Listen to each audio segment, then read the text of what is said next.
बहुत ही दर्दनाक हादसा, और उसमें क्या हुआ होगा ये तो flight data recorder, cockpit voice recorder, ACARS के डेटा से पता चलेगा। लेकिन जो विजुअल्स आ रहे हैं उससे एक चीज़ साफ नज़र आता है कि एयरक्राफ्ट जो है वो फ्लाई कर रहा था और फ्लाई करते हुए ग्राउंड पे गया है। दैट मीन्स के एयर में कोई एक्सप्लोजन नहीं हुआ था। सबसे पहले तो ये। दूसरी चीज़ जो बहुत क्लियर है वो ये कि वेदर ऐसा हार्श वेदर नहीं था जो कि कंट्रीब्यूटरी फैक्टर हो सकता है। तीसरी चीज़ कि इस पूरे विजुअल्स से लगता है कि एयरक्राफ्ट को लॉस ऑफ पावर है। वो लॉस ऑफ पावर एक इंजन में है या दोनों इंजन में है, ये कहना बहुत डिफिकल्ट होगा, लेकिन जो भी पावर था that was not sufficient to keep the aircraft flying. उसको तो ये जो लॉस ऑफ पावर है, अगर हम इसको दो भाग में डिवाइड करें तो एक तो है टेक्निकल के इंजन के मैल फंक्शन। बहुत रेयर है कि दोनों इंजन का लॉस ऑफ पावर साइमल्टेनियसली हो। दूसरा है जैसा कि वो हडसन रिवर वाले में हुआ था, loss of power on both engines हुआ था, but that was due to bird strike के वजह से हुआ था। दोनों इंजन लॉस हो गए थे।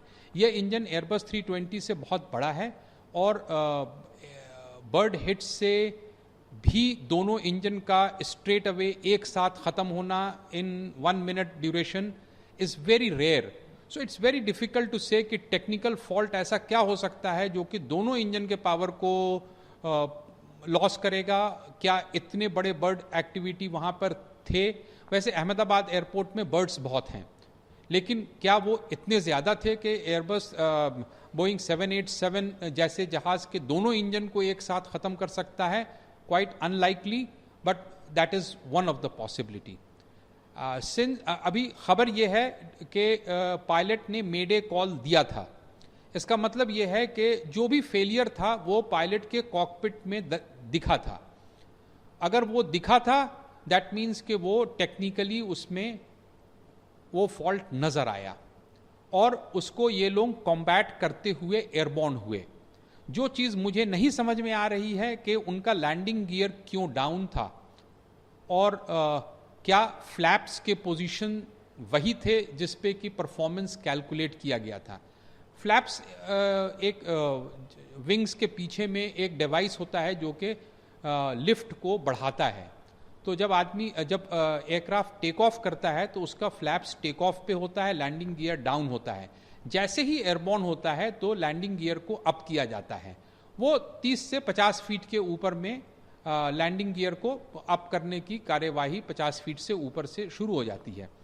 और इस केस में लैंडिंग गियर डाउन है। पॉसिबिलिटी के एयरक्राफ्ट का engine power loss was detected before hand.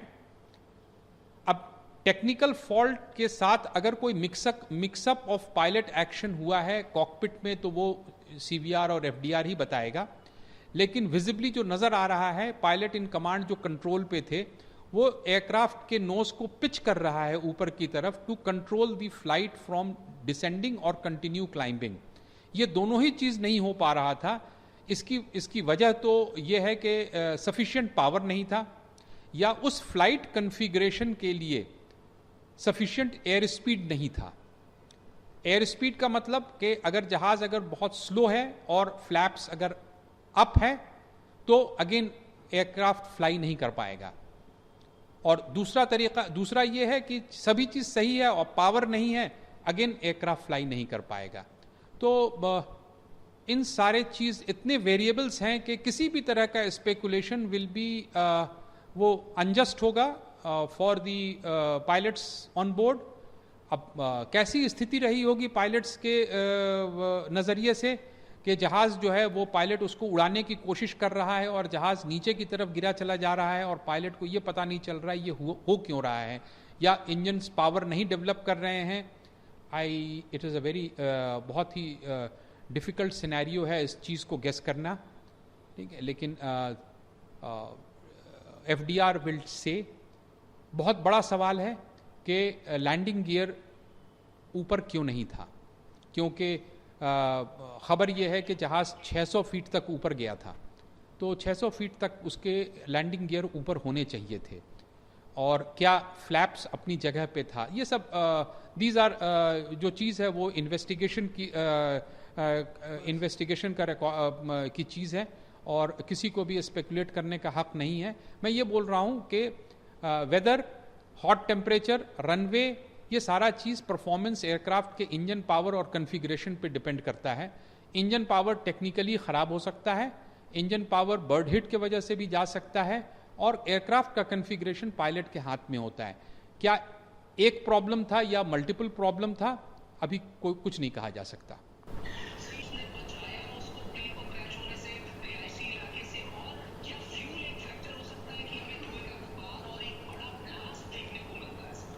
नहीं, फ्लाइट ड्यूरेशन के हिसाब से फ्यूल कैलकुलेट करके फ्यूल ऑन बोर्ड लिया जाता है, और फ्यूल इतने 8-9 घंटे की फ्लाइट के लिए 80-90 टन फ्यूल जो लिया जाएगा, उसके ये जहाज उसके लिए फुल्ली कैपेबल है, सिंगल इंजन एयरक्राफ्ट पे भी टेक ऑफ करने के लिए कैपेबल है।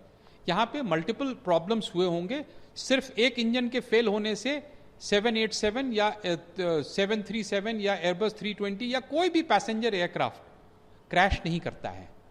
सो इट इज ये फ्यूल ऑब्वियसली जाहिर है, इतना बड़ा इतना डिस्टेंस है तो फ्यूल ज्यादा लिया गया होगा, और फ्यूल ज्यादा नहीं रिक्वायर्ड होता है ज्यादा, तो उसी के हिसाब से लिया गया है।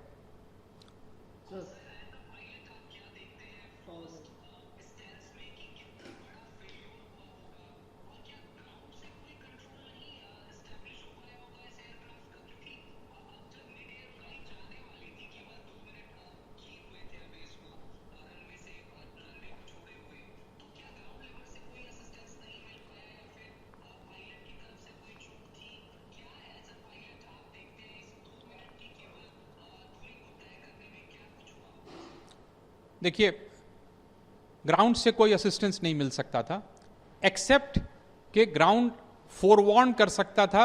अगर जो बर्ड हिट का केस है, ये ग्राउंड्स में ऑब्जर्वर्स होते हैं, वो बोलते हैं कि आप अभी टेक ऑफ नहीं करें, अभी बर्ड्स हैं टेक ऑफ पाथ पे। अगर उसके अलावा ग्राउंड कोई असिस्टेंस नहीं दे सकता था, ये बात तो बिल्कुल क्लियर है। दूसरी चीज, पायलट से चूक हुई थी या नहीं हुई थी, it is very difficult to say, and it will be wrong to say at this time.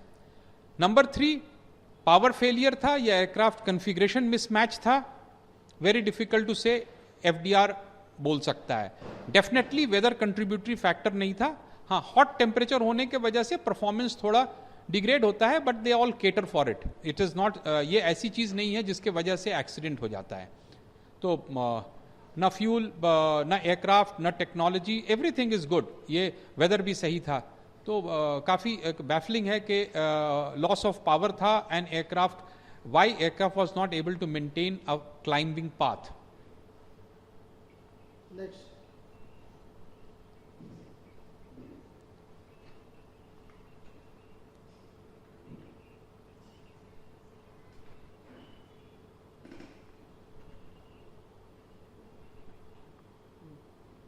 Rules.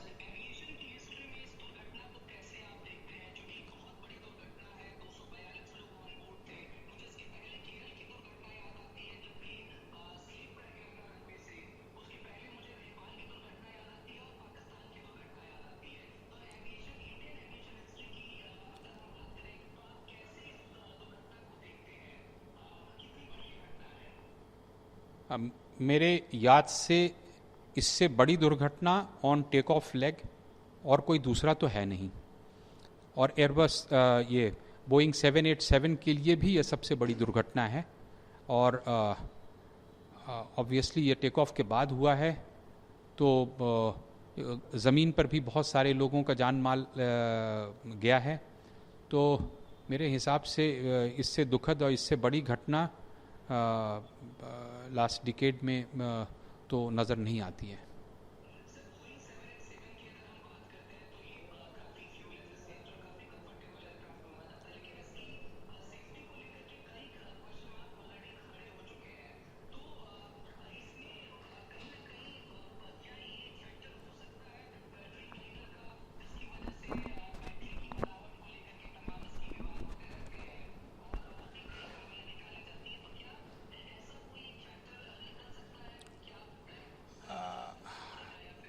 ये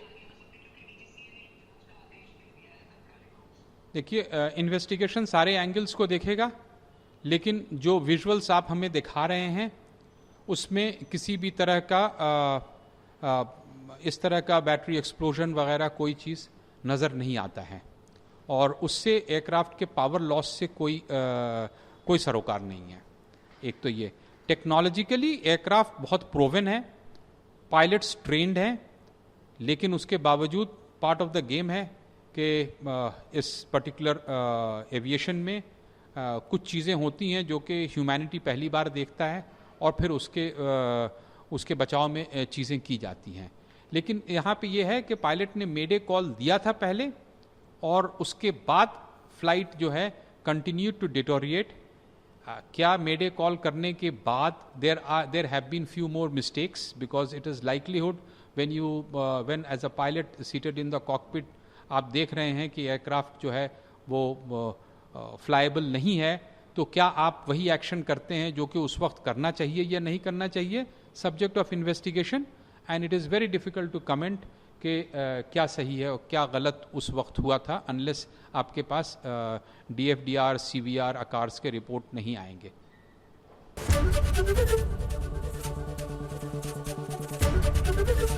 ABP गंगा, खबर आपकी, जुबान आपकी।